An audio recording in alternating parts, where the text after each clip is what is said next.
Indian ഭരണഘടനയിലെ പ്രധാനപ്പെട്ട ചില ഭാഗങ്ങളാണ് നമ്മളിവിടെ ചർച്ച ചെയ്യാൻ പോകുന്നത്. ആദ്യം തന്നെ നമുക്ക് നോക്കാം. 1949 നവംബർ 26-നാണ് ഭരണഘടന പൂർത്തീകരിക്കുന്നത്. 1950 ജനുവരി 26-നാണ് ഭരണഘടന ഔദ്യോഗികമായി നിലവിൽ വരുന്നത്. അതുകൊണ്ട് തന്നെ നവംബർ 26 ഭരണഘടനാ ദിനമായിട്ടാണ് നമ്മൾ ആചരിക്കുന്നത് എന്ന് നമുക്കറിയാം. ഈ ഭരണഘടനയിലെ ഏറ്റവും പ്രധാനപ്പെട്ട ഒരു ഭാഗമാണ് മൗലിക അവകാശങ്ങൾ. നമുക്ക് എല്ലാവർക്കും അറിയാം അല്ലേ? നമ്മൾ കുറേയധികം അവകാശങ്ങൾ എൻജോയ് ചെയ്യുന്നുണ്ട്. സമത്വത്തിനുള്ള അവകാശം, സ്വാതന്ത്ര്യത്തിനുള്ള അവകാശം, ചൂഷണത്തിനെതിരെയുള്ള അവകാശം, മതസ്വാതന്ത്ര്യത്തിനുള്ള അവകാശം, അതുപോലെ തന്നെ സാംസ്കാരികവും വിദ്യാഭ്യാസപരവുമായ അവകാശം, അതൊക്കെ കൂടാതെ ഭരണഘടന പ്രതിവിധിക്കുള്ള അവകാശം. ഇങ്ങനെ 6 മൗലിക അവകാശങ്ങളാണ്, അല്ലെങ്കിൽ 6 ഫണ്ടമെൻ്റൽ റൈറ്റ്സ് ആണ് നമുക്കുള്ളത്. ഈ ഓരോ അവകാശങ്ങളും എന്തിനു വേണ്ടി ഉള്ളത് ആണ് എന്നുള്ളതും ഇതിന് പിന്നിലുള്ള ചില കാരണങ്ങളുമാണ് നമുക്ക് നോക്കാനുള്ളത്. അതുപോലെ തന്നെ ഈ അവകാശങ്ങൾ ഓരോന്നും നമുക്ക് വിശദീകരിക്കാം. ആദ്യം തന്നെ ഇന്ത്യൻ ജനത സ്വാതന്ത്ര്യ സമര കാലഘട്ടത്തിൽ അല്ലെങ്കിൽ ഈ കൊളോണിയൽ ഭരണത്തിന് കീഴിൽ അനുഭവിച്ചിരുന്ന വലിയ ഒരു ചൂഷണം ഉണ്ടായിരുന്നു. അതിനുള്ള കൃത്യമായിട്ടുള്ള മറുപടി എന്ന രീതിയിലാണ് നമുക്ക് ഓരോ അവകാശങ്ങളും കാണാൻ പറ്റുന്നത്. അതായത് ഒരു കാലഘട്ടത്തിൽ നമ്മൾ അങ്ങേയറ്റം എന്ത് ചെയ്തിട്ടുണ്ട്, അടിമകളെ പോലെ അനുഭവിച്ച ഒരു കാലഘട്ടം ഉണ്ടായിരുന്നു. അതിനൊക്കെയുള്ള മറുപടിയായി കൃത്യമായിട്ട് നമുക്ക് എന്ത് കാണാൻ പറ്റും? മൗലിക അവകാശങ്ങൾ കാണാൻ പറ്റും. ഒന്നാമത്തെ അവകാശം തന്നെ നമുക്ക് നോക്കാം, സമത്വത്തിനുള്ള അവകാശം അല്ലെങ്കിൽ റൈറ്റ് ടു ഈക്വാലിറ്റി.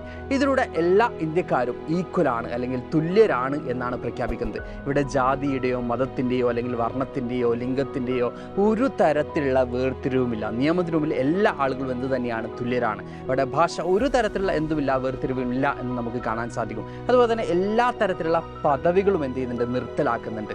നമുക്ക് കാണാൻ സാധിക്കും ബ്രിട്ടീഷുകാരുടെ കാലഘട്ടത്തിലൊക്കെ ആണെങ്കിലും ചില പദവികളൊക്കെ ഉണ്ടായിരുന്നു, ചില ആളുകൾക്ക് ചില അംഗീകാരങ്ങളൊക്കെ നൽകിയിരുന്നു. അപ്പോൾ അവർ നമ്മൾ കുറച്ചും കൂടി പ്രിവിലേജസ് കൊടുക്കണം, അല്ലെങ്കിൽ അവരെ കുറച്ചും കൂടി റെസ്പെക്ട് ചെയ്യണം, ഇങ്ങനെയുള്ള കാര്യങ്ങളൊക്കെ ഉണ്ടായിരുന്നു. ഇപ്പം ഞാനൊരു തെറ്റ് ചെയ്താലും നിങ്ങളൊരു തെറ്റ് ചെയ്താലും നിയമത്തിന് മുമ്പിൽ നമ്മളെല്ലാവരും എന്ത് തന്നെയാണ്, ഒന്ന് തന്നെയാണ്. പ്രായത്തിൻ്റെ ചില എന്തുണ്ടായേക്കാം, ചില എന്താ പറയുക മാനദണ്ഡങ്ങളൊക്കെ ഉണ്ടായേക്കാം, അല്ലാതെ അതിനപ്പുറം നമ്മളെല്ലാവരും ഒന്ന് തന്നെയാണ് എന്ന് കൃത്യമായിട്ടും എന്ത് പ്രഖ്യാപിക്കുന്നുണ്ട്, ഇന്ത്യൻ ഭരണഘടന പ്രഖ്യാപിക്കുന്നുണ്ട്. ഇത് തന്നെയാണ് സമത്വത്തിനുള്ള അവകാശം എന്ന് നമുക്ക് കാണാൻ സാധിക്കും.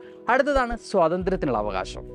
സ്വാതന്ത്ര്യത്തിനുള്ള അവകാശം എന്ന് പറയുമ്പോൾ നിങ്ങൾക്കിപ്പോൾ ഞാൻ സിമ്പിളായിട്ടൊരു എക്സാമ്പിൾ പറയാം. ഇപ്പോൾ നമ്മുടെ കേരളത്തിലേക്ക് പല സംസ്ഥാനങ്ങളിൽ നിന്നും ആളുകൾ വന്ന് താമസിക്കുന്നുണ്ട്, ജോലി എടുക്കുന്നുണ്ട് അല്ലേ? അപ്പോൾ നമുക്ക് ഇന്ത്യയിൽ എവിടെയും നമുക്ക് എന്ത് ചെയ്യാൻ പറ്റും, സഞ്ചരിക്കാൻ പറ്റും, താമസിക്കാൻ പറ്റും, നമ്മുടെ അഭിപ്രായങ്ങൾ നമുക്ക് പ്രകടിപ്പിക്കാൻ പറ്റും. ഇപ്പോൾ നമുക്ക് ഒരു ഭരണകൂടം എന്തെങ്കിലുമൊക്കെ തെറ്റ് ചെയ്തു എന്ന് വിചാരിക്കാം, നമുക്ക് അവരെ ക്രിട്ടിസൈസ് ചെയ്യാൻ പറ്റുന്നുണ്ട്, ചൂണ്ടിക്കാണിക്കാൻ പറ്റുന്നുണ്ട്. പല രാജ്യങ്ങളിലും പോസിബിൾ അല്ലാത്ത ഒരു കാര്യമാണ്. ഇന്ത്യൻ ജനാധിപത്യത്തിൽ ഏറ്റവും എടുത്തു പറയേണ്ട ഒരു കാര്യമാണ് അഭിപ്രായ പ്രകടന സ്വാതന്ത്ര്യം എന്ന് പറയുന്നത്.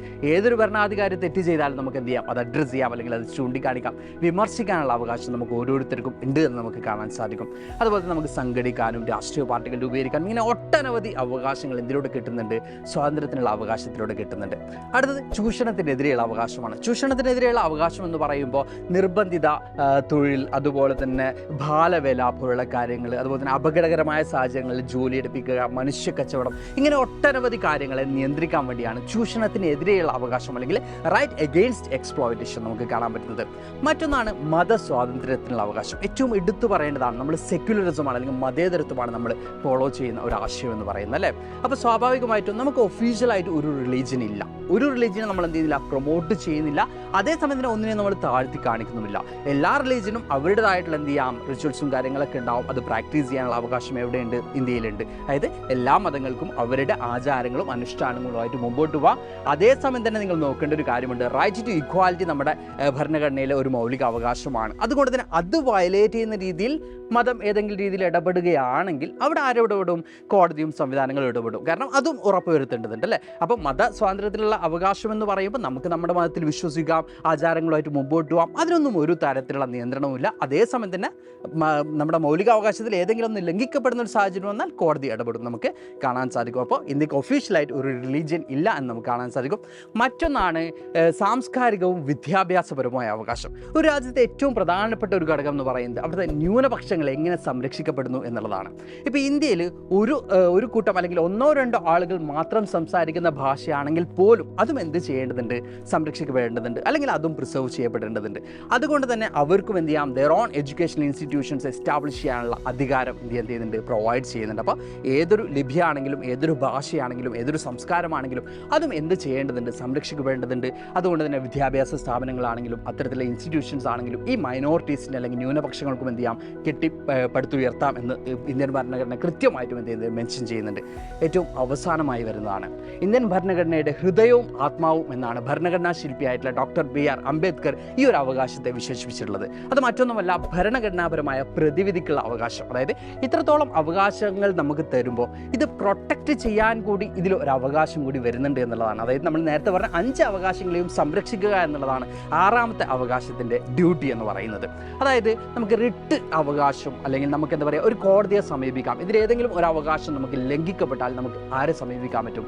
കോടതിയെ സമീപിക്കാൻ പറ്റും എന്നുള്ളതാണ് 6ാമത്തെ അവകാശം കൊണ്ട് ഉദ്ദേശിക്കുന്നത്. ഇത്രയുമാണ് ഇന്ത്യൻ ഭരണഘടനയിലെ പ്രധാനപ്പെട്ട അവകാശങ്ങൾ എന്ന് പറയുന്നത്. ഇതുപോലെ പൊളിറ്റിക്കൽ സയൻസിലെ ഓരോ ഭാഗങ്ങളുമായിട്ട് ഇനി ഞാൻ വരുന്നതാണ്. Thank you all, by.